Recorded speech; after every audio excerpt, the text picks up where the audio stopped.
संजय भाड़ा जी, जो कि पूर्व रेवाड़ी जिले के कांग्रेस के अध्यक्ष भी रह चुके हैं। एक बार पूरी तैयारी की आपने, पूरा जोर शोर से, जहां भी देख रहे थे आपके होर्डिंग्स लगे हुए थे, जहां भी गांव में घूम रहे थे आप, और उसके बाद एकदम से ही बैक स्टेप आपने ले लिया कि आप चुनाव नहीं लड़ेंगे और आपने अपने भाई को मैदान में उतारा। मैं चुनाव नहीं लड़ा और एक्चुअल में कुछ साथियों को तो पता है, कुछ को नहीं पता, मैं बता भी देता हूँ। आपने अपने भाई को मैदान में उतारा है, तो क्या वो आपसे ज़्यादा प्रबल दावेदार हो सकते हैं? देखो, ये तो दो भाइयों की लड़ाई करवाने वाला काम कर रहे हो आप। तो उस टाइम पे लोग घरों में थे, मजबूरी भी थी, लेकिन हम सड़कों पे थे। हमने उस टाइम को देखा है ना चाहता किसी का, जो राजनीतिक समाज सेवा की आप बात कर रहे हैं कि हमने उस टाइम भी ये समाज सेवा की, तो आप समझ सकते हैं किसने क्या समाज सेवा की। तो हमारा परिवार हमेशा ही समाज सेवा से जुड़ा हुआ है। कृष्ण ने बड़ा साथ दिया उस टाइम पे भी, हमेशा मेरे साथ रहता था इस चीज़ के लिए। संजय को अपनी हार का डर सता रहा था, इसलिए बैक स्टेप हो गए। मैदान में खिलाड़ी उतरता है तो हार और जीत के डर से तो फिर वो उतरने का प्रयास ही नहीं थे। किसी लड़की के बारे में आरोप थे, SC ST का भी आरोप लगा था, तो सारे आरोप कैसे आरोप थे, और उसके अंदर आपका नाम भी जब शामिल हुआ तो पूरे इलाके के अंदर ये खबर बन गया। युवाओं का, बड़े बुजुर्गों का आशीर्वाद, माता बहनों का आशीर्वाद प्राप्त हो रहा है अभी। तो एक ऐसा उम्मीदवार चुनो जो आपके बीच में रह के आपके काम करे, विकास की बात करे, समाज सेवा के बारे में बात।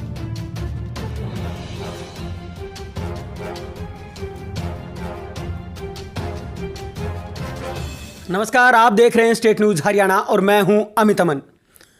रेवाड़ी जिले के अंदर जिला पार्षद के इलेक्शन जितना नज़दीक आ रहे हैं, उतना ही जो प्रत्याशी हैं वो बाहर निकल रहे हैं, लोगों से मिल रहे हैं, और जो तैयारियां हैं वो जोरों शोरों पे चल रही हैं। और इसी कड़ी में वार्ड नंबर 1 से जो पहले अपना नामांकन भरने के लिए तैयार थे, या जो कह रहे थे कि मैं यहां से चुनाव लड़ने वाला हूं, संजय भाड़ा जी, जो कि पूर्व रेवाड़ी जिले के कांग्रेस के अध्यक्ष भी रह चुके हैं, युवा, वो आज हमारे साथ मौजूद हैं। क्यों इन्होंने एक बैक स्टेप लिया है, ये सारी चर्चाएं इनसे हम आज करेंगे, क्योंकि आज ये हमारे साथ हैं और तीखे सवाल इनसे भी होंगे। जैसे पहले आप देखते आए तो वो सारी चीज़ें इनके साथ भी आज होने वाली हैं। सर, सबसे पहले तो आपका स्टेट न्यूज़ हरियाणा में स्वागत है। जी नमस्कार सर, पहला ही सवाल यही है कि आपने ऐसा क्या सोचा कि आप एक बार पूरी तैयारी की आपने,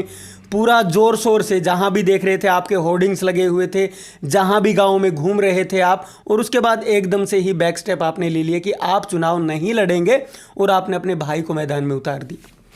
जी, उस टाइम आपने भी देखा होगा, मैं पूरी ताकत के साथ वार्ड नंबर 1 में उम्मीदवार था, लेकिन कुछ पारिवारिक कारणों के कारण, परिवार में कई कारण हो सकते हैं, उस पारिवारिक कारणों के कारण मैं चुनाव नहीं लड़ा। और एक्चुअल में कुछ साथियों को तो पता है, कुछ को नहीं पता, मैं बता भी देता हूँ कि 3 महीने पहले मेरी बिटिया स्कूल से गिर गई थी 3 मंजिल से, तो उनको बहुत गंभीर चोटें आई थी।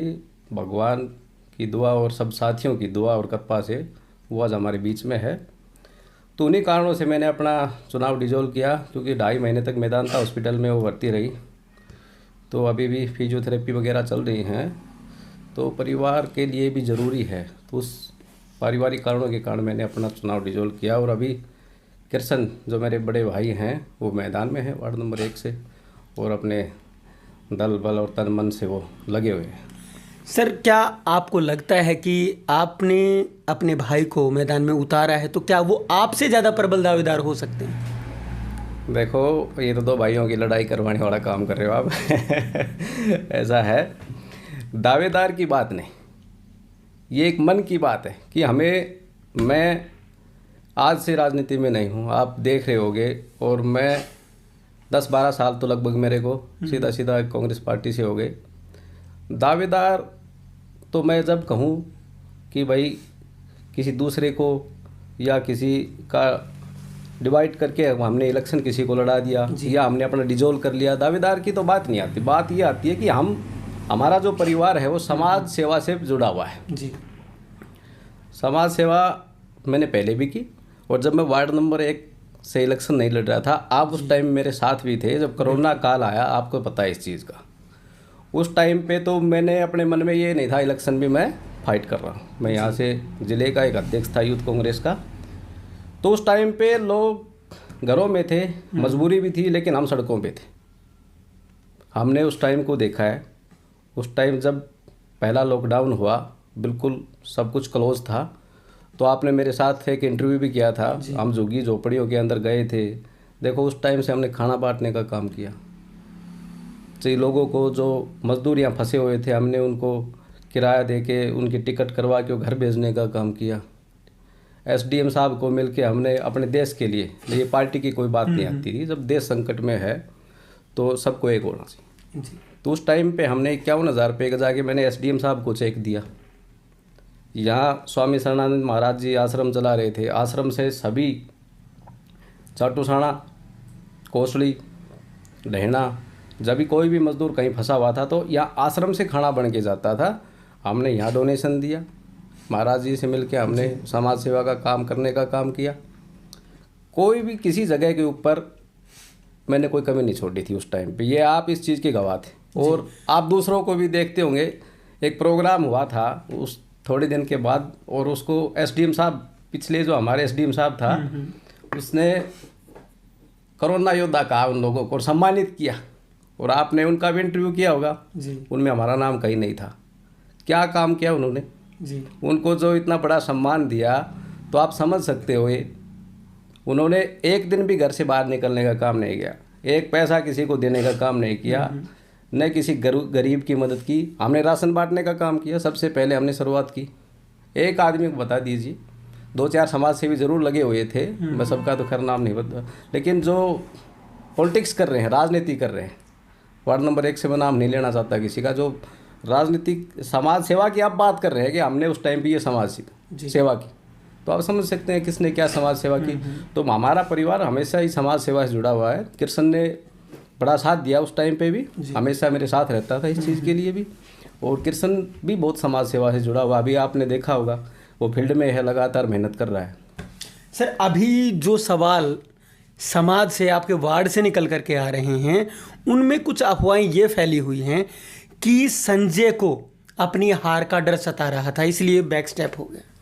ये तो आप मीडिया वाले हो, और मैदान में जब उम्मीदवार उतरता है या किसी मैदान में खिलाड़ी उतरता है, तो हार और जीत के डर से तो फिर वो उतरने का प्रयास ही नहीं करता जी। हार जीत का कोई सिस्टम नहीं होता। देखो, जब मैदान में उतरता है तो उसका तो लक्ष्य सिर्फ जीत का होता है जी। लेकिन दोनों ही जनता देती है, वो तो जनता को करना है जो करना है। जनता सब देख रही है, बड़ी समझदार है। तो ये तो लोग कुछ भी कह सकते हैं कि भाई हार के डर से इलेक्शन। मैंने अपना जो कारण था, पारिवारिक कारण, मैंने आज खोल के भी आपके सामने बताया। कुछ लोगों को पता भी ना हो, तो इसलिए मैंने खोल के बता दिया। इससे तो बड़ा मैं आपको कोई सर्टिफिकेट दे नहीं सकता। और लोगों की तो सोच है, लोग कहेंगे, लोगों से कोई फर्क नहीं पड़ता इस चीज़ से। बिल्कुल। अभी फिलहाल की अगर हम बात करें, पीछे एक आपके ही कांग्रेस नेता के ऊपर कुछ सवाल खड़े हुए थे, आरोप लगे थे, और उसमें आपका भी नाम न्यूज़पेपर के अंदर आया था। तो आखिर वो मामला क्या था? क्योंकि आरोप गंभीर लगे थे, किसी लड़की के बारे में आरोप थे, SC/ST का भी आरोप लगा था। तो सारे आरोप कैसे आरोप थे, और उसके अंदर आपका नाम भी जब शामिल हुआ तो पूरे इलाके के अंदर ये खबर बन गया था। देखो, उस आरोप तो कोई भी किसी पे लगा सकता है, और उस बहन ने जो भी आरोप लगाया, उसने मेरे बारे में तो ये आरोप लगाया कि मेरे को फ़ोन किया और फ़ोन पे धमकी दी कि भाई पैसे का लालच दे के वगैरह, कुछ ऐसा आरोप उसने लगाया है जी। तो हमारा जो भाई है, वो भी जिस पे आरोप लगे हैं, वो भी बिल्कुल इस मामले में है नहीं, और पुलिस इस चीज़ की जांच कर रही है। हमें अपनी रेवाड़ी पुलिस पर पूरा भरोसा है, और थोड़े दिन के बाद दूध का दूध और पानी का पानी हो जाएगा। सर, कोई भी जब चुनाव लड़ता है तो उसका एक एम होता है, एक मोटिव होता है अपने इलाके के लिए। तो आप क्या एम या मोटिव लेकर के चल रहे हैं? देखो, मैंने सबसे पहले आपको बताया, अभी सबसे मेरे मन में और तन में और मेरे परिवार में हमेशा समाज सेवा के लिए रहा है। इतने कोई भी प्रोग्राम हुए, उस टाइम पे मैं इलेक्शन लड़ रहा था, तो चाहे खिलाड़ियों की बात हो, खेल के ऊपर सबसे ज़्यादा मैंने उस टाइम पे ध्यान दिया था। जगह जगह युवाओं का जाके मैंने वहाँ पर समर्थन किया था खेल के मैदान के अंदर, कि हमारा युवा आगे बढ़े। क्योंकि हरियाणा की जो पहचान होती है, वो युवा, जवान, किसान और युवा से होती है, खिलाड़ियों से होती है। तो हम उस प्रांत से आते हैं, तो मैंने सबसे ज़्यादा मोटिवेट युवाओं को किया कि आप आगे बढ़ो, हम आपके साथ हैं जी। तो उस टाइम पे भी मैंने हर गांव में जाके, कोई एक आधा गांव छूट गया हो तो कह नहीं सकता, लेकिन हर गांव में जाके मैंने सभी युवाओं को मोटिवेट किया। जो अब मेरे से हो सकता था मैं उनके साथ खड़ा रहा। मेरे से जितनी राशि दी गई मैंने उनको उस टाइम पे भी राशि दी। चाहे फिर कोई गौशाला की बात हो या किसी, देखो इस समाज के अंदर गौशाला खोली जा रही है, बड़ा अच्छा कार्य चल रहा है। हमारी जो गौ माता है भाई सड़कों के ऊपर न जाए, गलत सल्त न खाए, तो इसके लिए एक प्रॉपर गौशाला का प्रबंध किया जाए। एक आदमी गौशाला को नहीं चला सकता, समाज ही चला सकता है उसको। तो ये बड़ी अच्छी पहल की जा रही है। और उस टाइम के ऊपर तो मैंने किया ही किया। अभी कृष्ण भी आप देख रहे हो फील्ड के अंदर है, और गौशाला के लिए भी अभी सुधराना में भी जाके कुछ उसने अपने अच्छे अनुसार डोनेशन किया। अभी कारोली में जागरण में जाके, अब खिलाड़ियों के लिए जाके, अभी जब ये अभी कावड़ यात्रा जारी थी उस टाइम पे भी वो अपने यहाँ बोड़े बाबा के जो भगत थे उनके लिए उसने पूरे प्रबंध किए और उनके साथ कंधे से कंधे मिलाकर खड़ा रहा। तो अभी हम फील्ड में उतरेंगे, थोड़ा सा 2-4 दिन का समय दीजिए।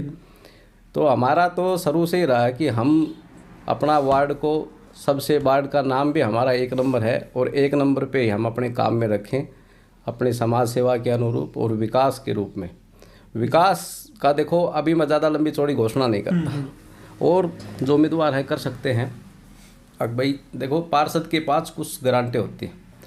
उप जिला प्रमुख अभी आपने देखा होगा पीछे जी, हमारे जो पार्षद रहे हैं 12,000 कुछ वोटों से जीत के आए। फिर हमारे भाई ने एमएलए का भी इलेक्शन लड़ा। मैं ज़्यादा कटाक्ष तो नहीं करता, लेकिन जो विकास करवाई वो आपने देखे हैं क्या करवाए क्या। पिछले 10 साल से कुछ नहीं था। हम एमपी साहब से, दीपेंद्र जी से जुड़े हुए हैं। जब भी हमने लोगों से एमपी लैंड के माध्यम से पैसे दिलाए, चाहे वो गलियों की बात हो, चाहे गंदे पानी की निकासी की बात हो, सही, और समाज के लिए किसी गौशाला की बात हो, चाहे किसी की बात हो, वो हमने एमपी साहब से उस टाइम पे रिक्वेस्ट करके लोगों को, हमने ये नहीं देखा कि वार्ड नंबर 1 से हम इलेक्शन लड़े। पूरी कोसली कॉन्स्टिट्यूंसी में हमने पैसे दिलाने का काम किया। वार्ड नंबर 1 का आपने जिक्र किया और उप जिला प्रमुख का जिक्र आपने कर दिया, तो इस दौरान में जो आप आज से 5 साल पहले वार्ड को देख रहे थे, क्या उसमें कुछ तरक्की हुई या कुछ कमतर हुआ या और घटा है कुछ?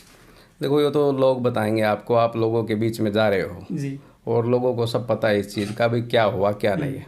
मैं ज़्यादा कटाक्ष नहीं करना चाहता किसी के ऊपर, लेकिन जो उन्होंने किया, अभी 12,600 वोट जिला परिषद वार्ड नंबर 1 से लेके आया था। इससे भी ज़्यादा हो सकते हैं, मेरे आंकड़े गलत हो सकते हैं। और फिर एमएलए के चुनाव में 2200 कुछ वोट के लिए, तो 10,000 तो वोट, 10,000 कुछ तो वोट हमारे वार्ड नंबर 1 से ही घट गई। अगर कुछ किया होता तो मेरा मानना है कि वो वोटें 12,000 से 24,000 होती। जी, आप अपने भाई को, कृष्ण जी को लेकर के कितने आश्वस्त हैं कि वो मैदान में कुछ अच्छा करके दिखाएंगे? मैं पूर्ण तरीके से, जनता का पूरा आशीर्वाद है, पूर्ण तरीके से आश्वस्त हूँ, और जनता का आशीर्वाद कृष्ण को मिला हुआ है और वो तन मन से लगे हुए हैं। और जहाँ धन देने की बात आती है, चाहे समाज सेवा की बात आती है, तो उसमें भी सबसे आगे हैं वो। हाथ मेरे से ज़्यादा उसका खुला है जी। तो कृष्ण के लिए मैं आश्वस्त हूँ, और पूरा युवाओं का, बड़े बुजुर्गों का आशीर्वाद, माता बहनों का आशीर्वाद प्राप्त हो रहा है। अभी मैं देख रहा हूँ, अभी तो मैं फील्ड में भी नहीं गया हूँ, लेकिन मैं देखता रहता हूँ, दिन रात वो मेहनत कर रहा है, तो उसकी मेहनत काम आएगी।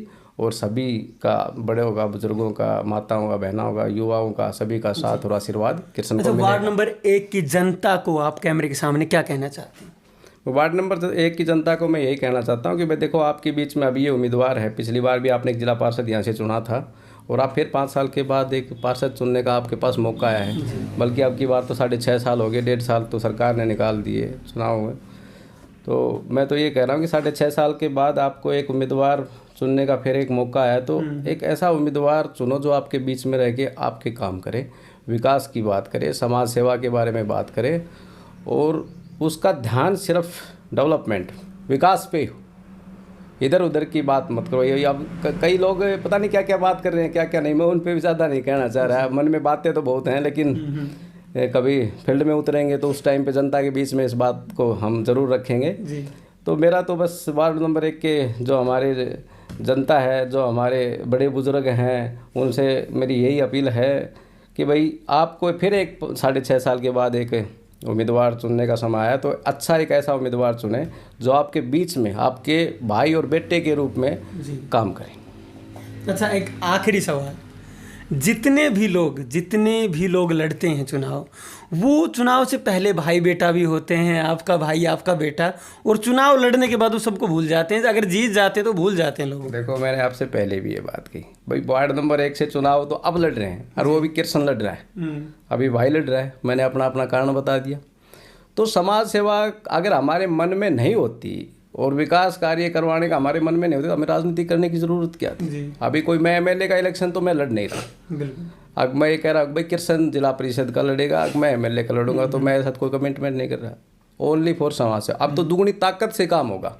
दुगनी ताकत से काम क्यों होगा कि भाई एक तो उम्मीदवार होगा कृष्ण जी, और पीछे खड़ा हूँ मैं, हम समाज सेवा से जुड़े हुए हैं, राजनीति कर रहे हैं। तो अभी तो लोगों दो हाथ, एक हाथ को पकड़ने, दो हाथ को पकड़ने का काम करेंगे, 2 हाथ को पकड़ेंगे, लोग काम करवाएंगे कि भाई कृष्ण को नहीं तो संजय को पकड़ के करेंगे, संजय को नहीं तो कृष्ण को पकड़ के करेंगे। तो ये तो बहुत बढ़िया मौका हो गया एक कि 2 कैंडिडेट बीच के अंदर हैं, 2 भाई है। मैंने पहले इलेक्शन लड़ लिया, उस टाइम पे इलेक्शन नहीं हुआ, कृष्ण दोबारा इलेक्शन लड़ रहा है। मैंने भी जनता का मैं तो अपने आप को उस टाइम पे इलेक्शन नहीं हुआ, लेकिन मैं तो जनता ने उस टाइम पे मैं पूर्ण विश्वास से मान रहा हूँ कि मैं तो अगर इलेक्शन उस टाइम पे होता तो भारी बहुमत वोटों से जीतता, जनता का मेरे को पूरा आशीर्वाद था। तो मैं तो उस टाइम के ऊपर जिला पार्षद बना हुआ कैंडिडेट हूँ। अभी कृष्ण चुनाव लड़ रहा है, तो अभी दोनों भाई हम मैदान में हैं, समाज सेवा की बात लेके, विकास की बात लेके, तो दुगनी ताकत से काम करेंगे। मैं आपको ये पूर्ण रूप से आश्वस्त करवाता हूँ। हमारी जो वार्ड नंबर 1 के जो हमारे लोग हैं, हमारे बड़े बुजुर्ग हैं, हमारी माता बहनें हैं, हमारे युवा हैं, हम उनके साथ हमेशा दोनों भाई कंधे से कंधा मिलाकर खड़े रहें। सर बहुत बहुत धन्यवाद। Thank you. तो ये हमारे साथ हैं संजय बहाड़ा जी, जिनको कि अगर वार्ड नंबर 1 की बात की जाए तो यहाँ पहचान के मोहताज नहीं हैं। इनको सब जानते हैं रेवाड़ी ज़िले के अंदर, और ये अपने भाई के बारे में और खुद के बारे में बता रहे थे। इनके ऊपर लगे आरोपों के बारे में भी इन्होंने स्पष्टीकरण दिया है, और इन्होंने बैक स्टेप क्यों लिया है उसके बारे में भी इन्होंने अपना जो स्पष्टीकरण है वो आपको दे दिया है। अब आप क्या सोचते हैं, क्या समझते हैं, वो आप नीचे कमेंट बॉक्स में लिख करके भी बता सकते हैं। लेकिन हर प्रत्याशी हर वार्ड से आप लोगों के पास आएंगे, लेकिन आपका काम है कि आप अपनी समझ से जिसको वोट करना चाहते हैं आप उसी को सोच समझ करके वोट करें, लेकिन उस दिन वोट करने जरूर जाएं। नमस्कार, धन्यवाद, जय हिंद, जय भारत।